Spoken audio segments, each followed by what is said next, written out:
Hi. കഴിഞ്ഞ വർഷം Kerala story ഇറങ്ങിയ സമയത്ത് നമ്മൾ കേരളക്കാർ അതിന് അർഹിക്കുന്ന അവഗണന കൊടുത്തതിനെ മാറ്റി നിർത്തി. And that was totally failed. But unfortunately കുറച്ച് കഴിഞ്ഞപ്പോ നല്ല നല്ല മലയാള സിനിമകളൊക്കെ മാറ്റി നിർത്തിയിട്ട് അതിന് അവാർഡൊക്കെ കൊടുത്തപ്പോ ഷോക്ഡ്. അപ്പോഴാണ് അതിന്റെ പ്രൊപ്പഗാൻഡ നമുക്ക് കൂടുതൽ ഡേഞ്ചറസ് ആയി നമുക്ക് ഫീൽ ചെയ്യാൻ തുടങ്ങിയത്. അപ്പൊ നമ്മള് കേരളത്തിൽ വർഷങ്ങളായിട്ട് നമ്മൾ ഉണ്ടാക്കിയെടുത്ത ഒരു കമ്മ്യൂണൽ ഹാർമണി ഉണ്ട്.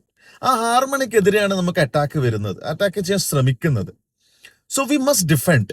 അപ്പൊ നമ്മളെ കേരളക്കാരുടെ ആ ഒരു ഫ്രണ്ട്ഷിപ്പും ആ യൂണിറ്റിയും ഒക്കെ തകർക്കാൻ വേണ്ടിയിട്ട് ശ്രമിക്കുമ്പോൾ നമ്മൾ ഓരോരുത്തരും as a common man we have to react. അപ്പൊ ഇപ്പൊ കേരള സ്റ്റോറി 2 ട്രെയിലർ കണ്ട സമയത്ത് ദാറ്റ് വാസ് വെരി ബ്രൂട്ടൽ. അങ്ങനെയൊന്നും നമുക്ക് ആസ് എ കോമൺ കേരളായിട്ട് നമുക്ക് ചിന്തിക്കാൻ പോലും പറ്റത്തില്ല. അപ്പൊ വീണ്ടും അതിന് ശ്രമിക്കുകയാണ്. അപ്പൊ so we have to wake up. എനിക്കും നിങ്ങൾക്കും ഒക്കെ ഇതൊക്കെ പറഞ്ഞാലും പറഞ്ഞിട്ടില്ലെങ്കിലും നമുക്ക് നമ്മുടെ കാര്യം മുന്നോട്ട് പോകും. പക്ഷെ ചില കാര്യങ്ങൾ അങ്ങനെയല്ല. ചില കാര്യങ്ങൾ വന്നു കഴിഞ്ഞാൽ നമ്മളത് റിയാക്ട് ചെയ്തേ പറ്റും. മാർട്ടിൻ നെയ്മലറുടെ ഒരു ഫേമസ് പോയിന്റ് ഞാനിവിടെ കടയെടുത്ത് പറയുകയാണ്. അവർ ആദ്യം കമ്മ്യൂണിസ്റ്റുകാരെ തേടി വന്നു. ഞാനൊരു കമ്മ്യൂണിസ്റ്റുകാരനല്ല, അതുകൊണ്ട് ഞാൻ അവർക്കെതിരെ പ്രതികരിച്ചില്ല.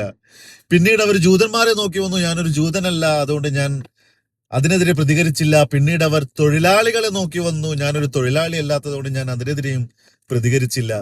പിന്നീട് അവർ എന്നെ നോക്കി വന്നു. അപ്പോഴത്തേക്കും എനിക്ക് വേണ്ടി സംസാരിക്കാൻ ആരും ഉണ്ടായിരുന്നില്ല. അപ്പൊ നിങ്ങൾ ഇന്ന് പ്രതികരിക്കുക, ഇന്ന് ഇതിനെതിരെ സംസാരിക്കുക, നാളെ നിങ്ങൾക്ക് വേണ്ടി സംസാരിക്കാൻ ആളുണ്ടാവും.